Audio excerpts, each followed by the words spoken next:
Hi, it's Dwyer, gamblersadvisory.com. Remember, the opinion you should follow should be your own. Just consider this video to be a second opinion from a complete stranger online.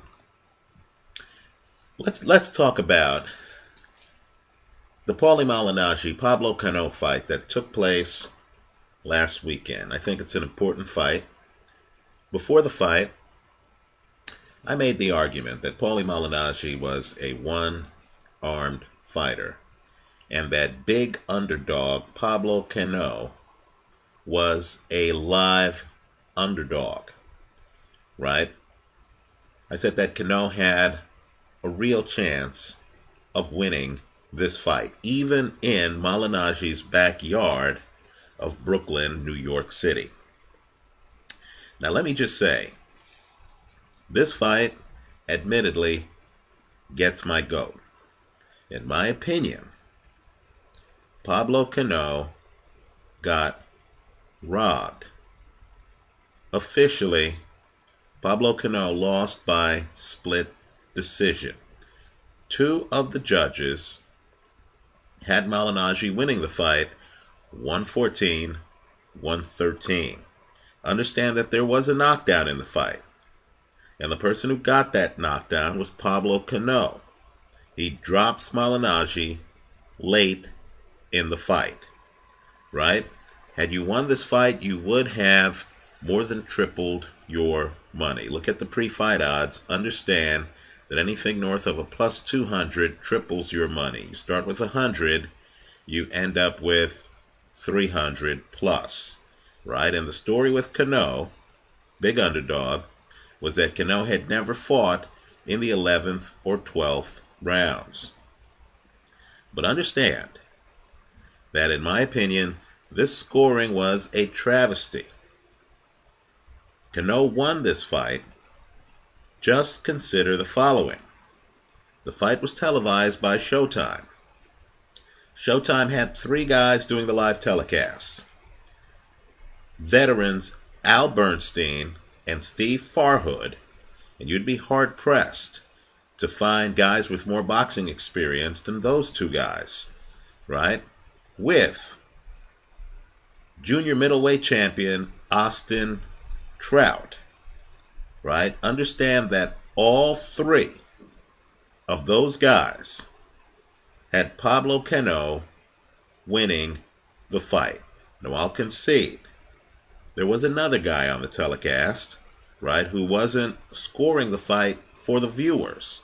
That was Barry Tompkins, and I'll concede Tompkins had Malinaggi winning the fight 114-113. Now let's look at the CompuBox numbers. And I understand people are going to say, who grieves for Pablo Cano?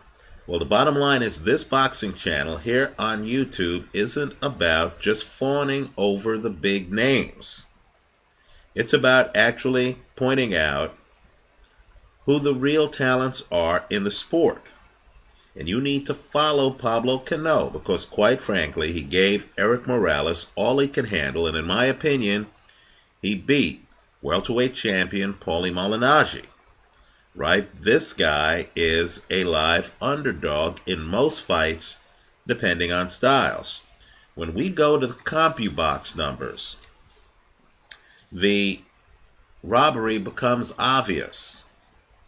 Pablo Cano in fact, let's not even go with throw. Let's go with landed, actual success. Okay, Pablo Cano landed more punches than Paulie Malinaggi in the third round, in the fourth round, in the fifth round, in the sixth round, in the seventh round, in the eighth round, in the ninth round, and in the 12th round. Right? That's, of course, in addition to scoring the only knockdown in the fight in, I believe, the 10th or 11th rounds. Right? Let me also point out that with regard to punches landed, Cano landed 45 more punches than Paulie Malignaggi in the fight. The importance of looking at the rounds is to realize that Cano didn't have one big round that skewed the numbers. No, he had a sustained attack on Paulie Malignaggi that had him landing more punches in a majority of the rounds, right? As reflected in the fact that he also landed more punches than Malinaggi cumulatively. Now, we said Malinaggi's a one-handed fighter. That punch is his jab, right? Malinaggi did land 63 more jabs than Cano. But understand what that meant. That meant that Pablo Cano landed 108 more power punches than Paulie Malignaggi. To put that in perspective, this was a 12-round fight, right? Pablo Cano is landing roughly 9 more power punches than Paulie Malignaggi in each round. Let's talk about the mechanics of the fight too. Understand that Malinaggi is old school. He's a showman. I'll concede, I'll agree that Malinaggi looks flashier than Pablo Cano. Right? When Malinaggi throws a jab, he's moving his body in a way where it looks entertaining. Also, Malinaggi is the kind of guy who doesn't want you to know that there's any doubt whatsoever in what he's doing. That there's any doubt whatsoever that he's winning the fight. Right? We have to forget body language at the end of fights. When they announced the scores here, one judge had Cano winning by 9 rounds, something like that. And Malinaggi, of course, tried to look like that was an outrage. How could that possibly be? In fact, when the other two judges come back, having Malinaggi, again, fighting in his hometown, and I believe if this fight is scored any place other than Malinaggi's backyard, Cano would have gotten the decision. When they come back 114-113, Malinaggi in the interview after the fight says, "Hey, I didn't think it was that close. I thought I schooled this guy." Well, that's what fighters always say. Malinaggi knew he was struggling in the fight. That's why he threw so many punches in the 10th and 11th rounds. Right? Understand, fighters always want to look like they expect to win the decision. There's a new move I've noticed fighters do where they start to put their hand up as they're announcing the scores before the decision is announced, because if the decision goes against them, they want to act like they accomplished everything they wanted to do in the ring. But here we know that's not the case with Malinaggi, because Pablo Cano went to town on Paulie Malinaggi's body. There's a moment in this fight where Malinaggi goes over to his corner. He's so sore, he can't close his mouth. They actually mention it on Showtime. You see Malinaggi breathing out of his mouth. When he sits on the stool, he's gingerly sitting on the stool. If you're watching this fight and you're looking at what Cano's doing, don't focus exclusively on the head shots. Focus on the body shots. Only one guy in this fight is continually landing withering shots to the body, and it's Pablo Cano. Right? He's coming in. He has a two-handed body attack. It's hurting Malinaggi. Even the knockdown's a bit deceptive, because while Cano comes over the top with the right hand that drops Malinaggi, hits him right on the chin, 10 seconds before that, Cano lands an excellent left hand that clearly had Malinaggi concerned about the left, which opened up Cano's right hand.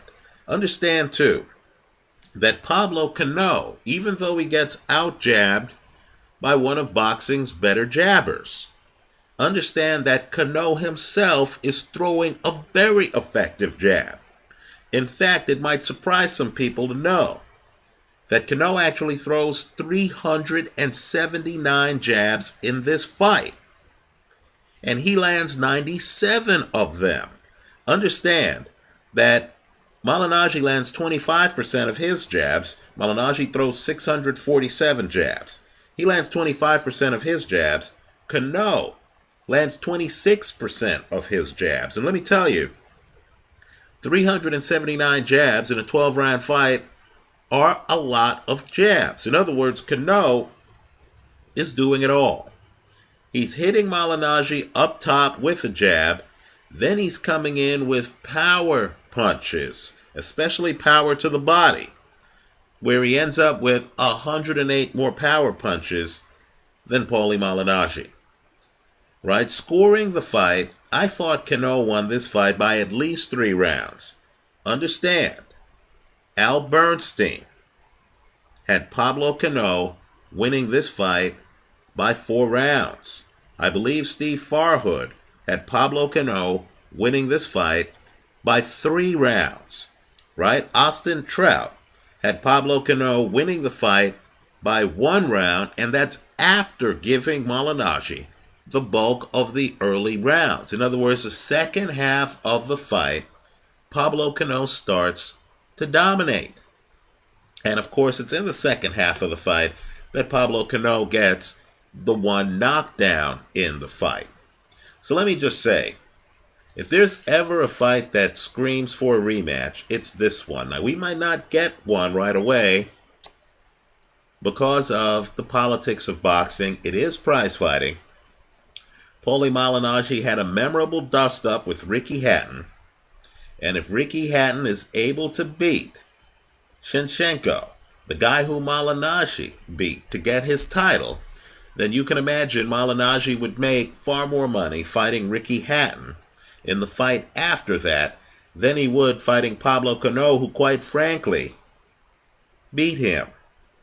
Right? So I'm guessing that a rematch with Cano is not Malinaggi's top priority. But make no mistake, in my opinion, the only thing that stopped us, and maybe it's sour grapes by me, but the only thing that stopped us from tripling or quadrupling our money on Pablo Cano, in my opinion, were the 2 judges who scored this fight for Malinaggi 114, 113, when Malinaggi didn't get a knockdown, and when Malinaggi literally landed 108 power punches fewer than his opponent. I mean, all Malinaggi could do was shoot a jab. His opponent throws 379 jabs and mixes it up with heavy body shots and occasional shots up top that, quite frankly, were very effective. Not only that, I thought it was impressive. Cano on his front foot was clearly dictating the fight. Cano on his back foot was still skilled, still held his own. I know this guy's a young guy, but in my opinion, he's a guy you need to have on your boxing radar. Let's talk briefly about the other 2 fights. People know that I'm a skeptic on Peter Quillen, and I'm also a skeptic on Danny Garcia. Let me say this. If you're a gambler, you were taken care of in the Garcia fight because, not the Garcia fight, you were taken care of in the Quillen fight because that fight went over. So the hedge held. Watch my pre-fight video. Look at what actually happened in the fight. Let me say this too, and I know this will sound a bit odd, but this is really the only fight I know of where a guy gets 6 knockdowns. That's what Quillen got. 6 knockdowns. And yet, Hassan Ngannou was very much in this fight late. Quillen won the fight. I bow down to Quillen. I congratulate Quillen. But let me just say, what a shame that Hassan Ngannou couldn't handle Quillen's left hook. Because I thought when Hassan Ngannou wasn't getting knocked down, he was outboxing Quillen.